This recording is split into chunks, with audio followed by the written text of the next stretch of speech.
Frazier. Hey, Gus, we started the day with 13 unbeaten teams. 10 are on the road. One of them, Michigan in trouble. Desire by Keyshawn Martin there. The touchdown. Michigan State up by 7 in the third. And how about Sparty's uniform for that game? A select uniform for a one-game shot for them. Second down and 7 at the 30. Tannehill, sideline, and incomplete. Fuller, the intended receiver. And Joe Williams may have gotten a hand on that football, and that brings up 3rd down and 7. Throw it to the outside, and Joe Williams, who's played so well, trying to undercut the route, got just enough of the football to throw off the timing between Tannehill and Fuller. 3rd down, 7 at the 30. Cyrus Gray in the backfield. Tannehill has been sensational. Here's a shovel pass. Gray will not pick up the first down on 3rd down and 7. So that's a big stop for the Baylor Bears. Ahmad Dixon making the tackle. It's a huge tackle because as the play started, I'm looking at the box where normally you're counting 6, 7, 8 players in it. There were really 4, maybe 5, and they tried to run inside, and a nice tackle by Dixon stopped it. Randy Bullock will attempt one from 47 yards away. And good. This kid's been terrific. A 47-yard field goal. He had a 45-yarder last week against Tech. And for a right-footed kicker, the perfect hash mark. Able to take it and draw it inside with plenty of leg.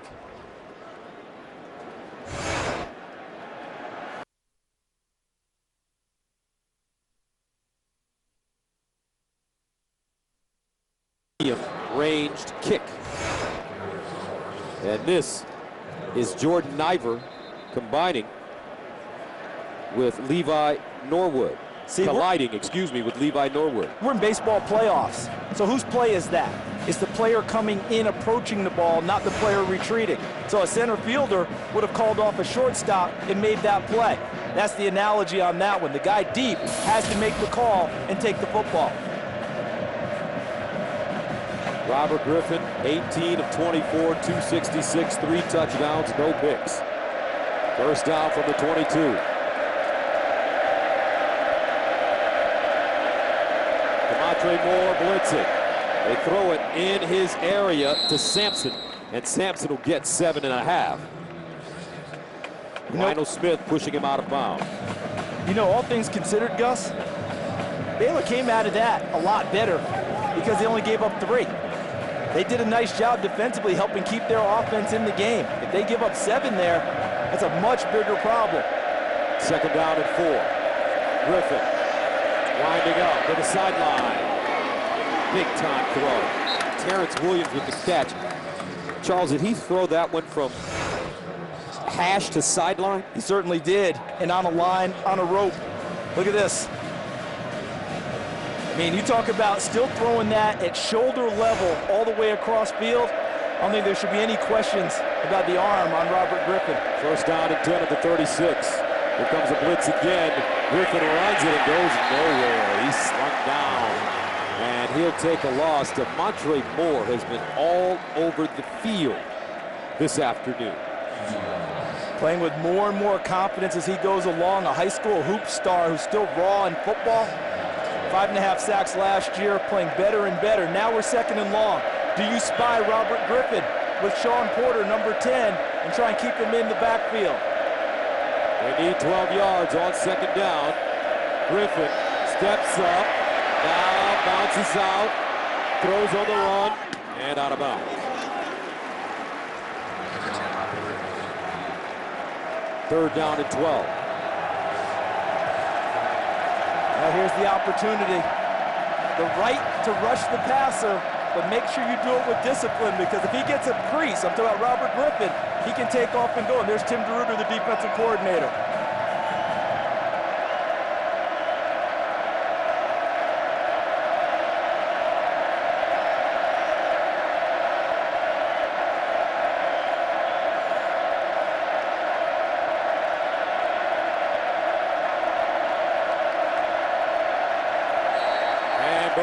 has a timeout. Timeout, Baylor. First charge of the second half. 30-second timeout.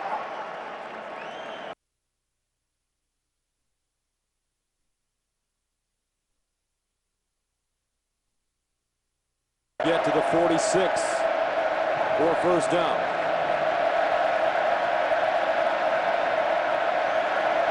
Porter's right in the middle. Now he's rubbing, now he's spying. Griffin across his body, caught at midfield. What a job by Terrence Williams. So on 3rd and 12, they get 16. Terrence Williams, we've called his name early and often this afternoon. He's really stepped up, hasn't he? Helping out Kendall Wright on the outside. First down, Williams. 8 catches on the afternoon.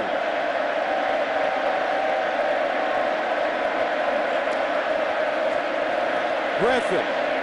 This time he finds Sampson, who turns it up. Sampson down the sideline. He's out of bounds at the 20. A pickup of 30 yards. Howard Matthews gets him. They had a bunch all the way to this side to make it a one-on-one here for Lanier Sampson. And the one-on-one nearly paid off as he runs through the tackle by Fredericks, and Matthews makes a saving tackle. First down at 10 of the 20.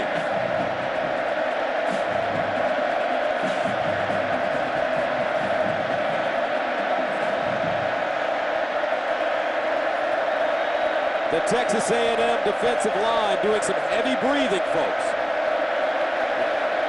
Griffin will run it. And they close down on him at the 16.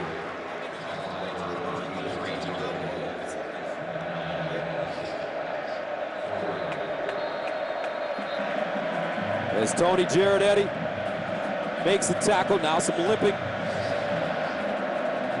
But you notice them being tired, you notice them tired, and you notice what they did. A full shift in the defensive front. Rolled in new defenders. Second down and 7 at the 17. Glasgow Martin checks in. He's in the backfield with Griffin. Griffin, quick strike over the middle, incomplete. Tevin Reese, that one zipping right through his hands. That was a full-on heater there without him even stepping into it. And they rise to their feet at Kyle Field. Third down, 7 at the 17. Baylor needs to go to the 10. Empty backfield for RG3.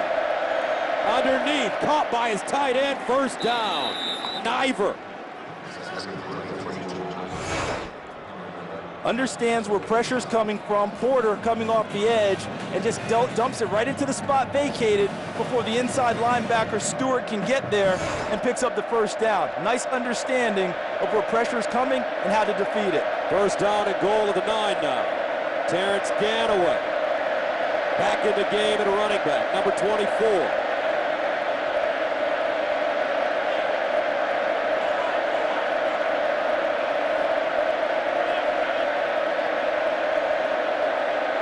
Griffin, play fake, end zone, incomplete. Sampson, the intended receiver. And it's so funny, Charles, whenever he throws an incomplete pass, you're surprised. He's like a great shooter on a roll, and when he finally misses, you're shocked. He's 23 of 31. And we still have 4:12 to go in the third quarter. Second and goal of the 9. Baylor needs 6 here to keep pace with A&M.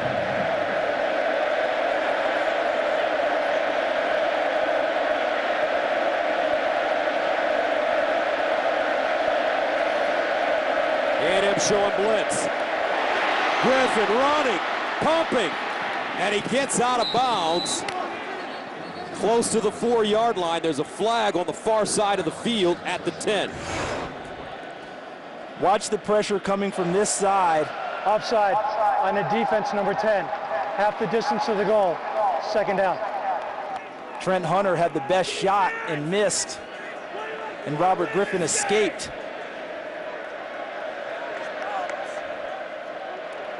Shaw Porter called for the offside penalty. Second and goal, this time from the 4.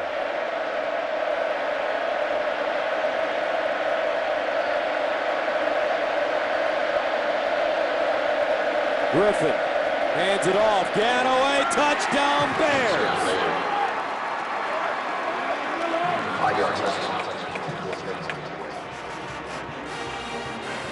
So Robert Griffin orchestrates a drive capped off by some tackle-to-tackle running.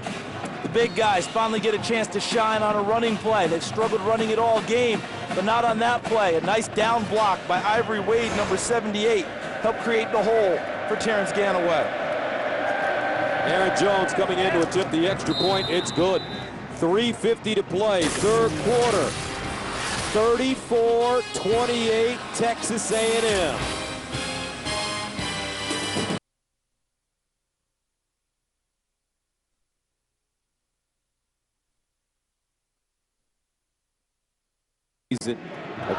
Has been a story for Coach Sherman's team. However, last week against Texas Tech, that was not the case. And it was a great celebration for the team after the game to finally feel good about putting someone away, tinged with relief.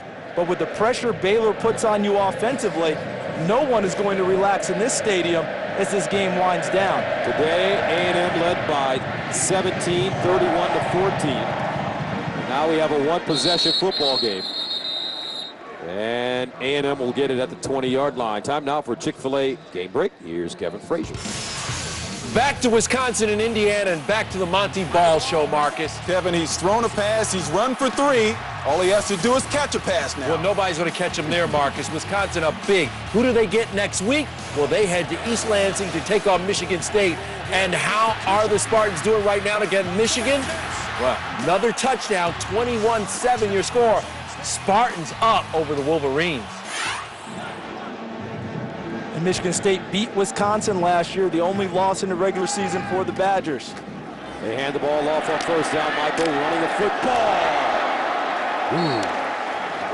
Christian Michael, such a tough, well-balanced runner. You want to play safety?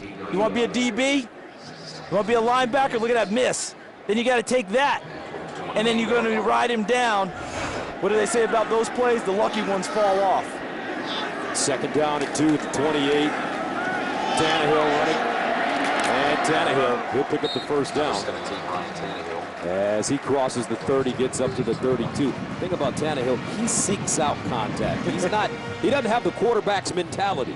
No, and I think a part of that too is the way they lost those 2 games. That I think he wants to be aggressive, pull out, no matter what. No more just running out of bounds and trying to protect the lead. He wants to extend it. First down and 10 at the 32. Tannehill with time. Incomplete. That ball intended for Wachiku. And was thrown short. Not sure if there was some miscommunication on the route. Wonder if it was that, or maybe he got tangled up a little bit with the defensive back and couldn't get out of his break in time.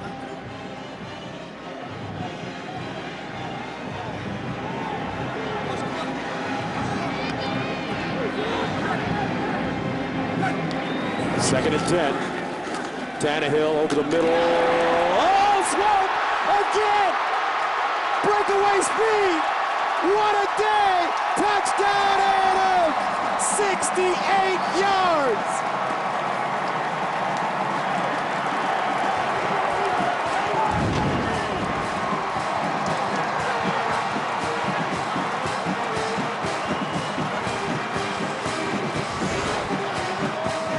When you're protected well by your big guys up front, it allows you to throw out of the rocking chair. Clear sight line, puts it right on Swope, and then the tackle in the secondary unable to be completed. Extra point up and good, so A&M responds. 11 catches, 206 yards receiving, and 4 touchdowns, a school record for Ryan Swope. Look at that passing lane.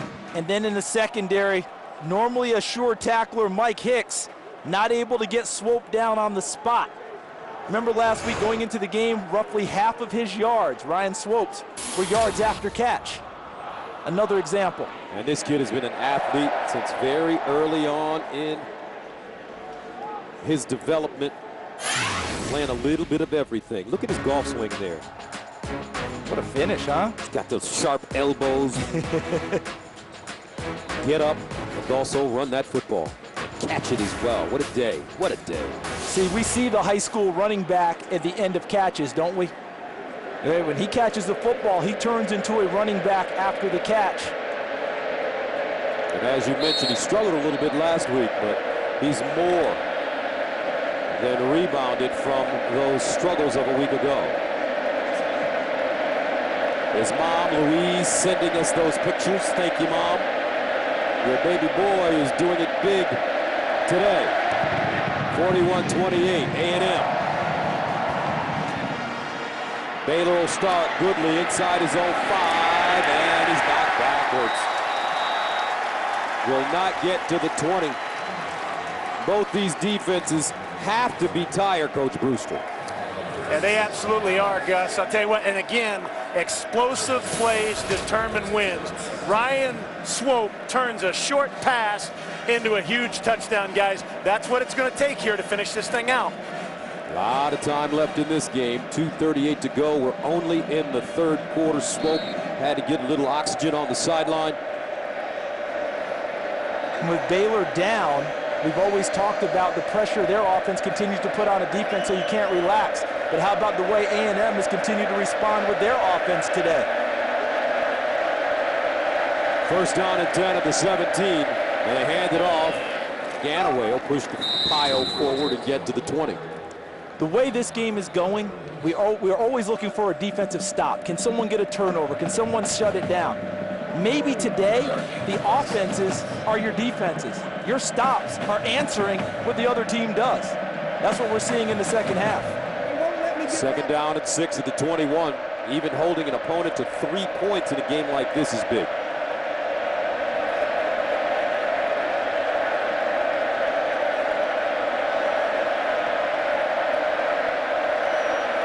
Griffin, play fake, sideline, and another reception by Kendall Wright, and he'll pick up a first down. Trent Hunter there defensively for A&M. I think with the way this game is going, any thoughts about sitting on the ball by Texas A&M and milking clock? It might be out the window. Here comes the corner blitz. And Baylor hands it off on the first down. And the 1st and 10 line brought to you by Russell Athletic. So for Baylor this year, they started off in explosive fashion this season by beating TCU 50-48. Robert Griffin with 5 touchdown passes. Then they beat Stephen F. Austin 48-0. Rice 56-31. Lost to Kansas State 36-35. Beat Iowa State last week 49-26. Griffin and sacked. Great pressure. Terrific job, Jonathan Stewart, the middle linebacker, and that's the 3rd time Griffin has been sacked today. And what he needs is an assist from the guys here, because Stewart's going to get the sack, but watch the pressure inside. See, Spencer Neely forced Griffin to step up right into the arms of Jonathan Stewart. 3rd down, 16 at the 22. They need to go to the 38 for a first down. Trips at the bottom of your screen. Griffin looks that way. Steps up. Buys time. Caught right. First down, Baylor. What a play. At the 40-yard line. On 3rd and 16, Baylor gets 19 yards. And the patience to stay with the play and throw it made it work, because if he decides to take off there, as brilliant as he is, it's harder to traverse with your legs to get that yardage. On that one, by pushing the forward to the line of scrimmage, he forced the defense into a bad spot. First down, Griffin with the lane, throws, he's got a receiver! Oh, caught at the 5-yard line, Reese! on the play. The sophomore from Temple, spectacular catch. And I think the flag's going to be for interference against Texas A&M. Getting there a little bit too early was number 2, Stephen Campbell. So that'll be the flag. But what's interesting to me is at the end, Reese comes up and spikes the ball. Pass interference on a defense, number 16. Penalties decline. First down. That is the end of the third quarter. A 50-yard gain takes us to the end of the third quarter. Fireworks in College Station, folks. 41-28 the score. Baylor knocking on the door. Back after these messages.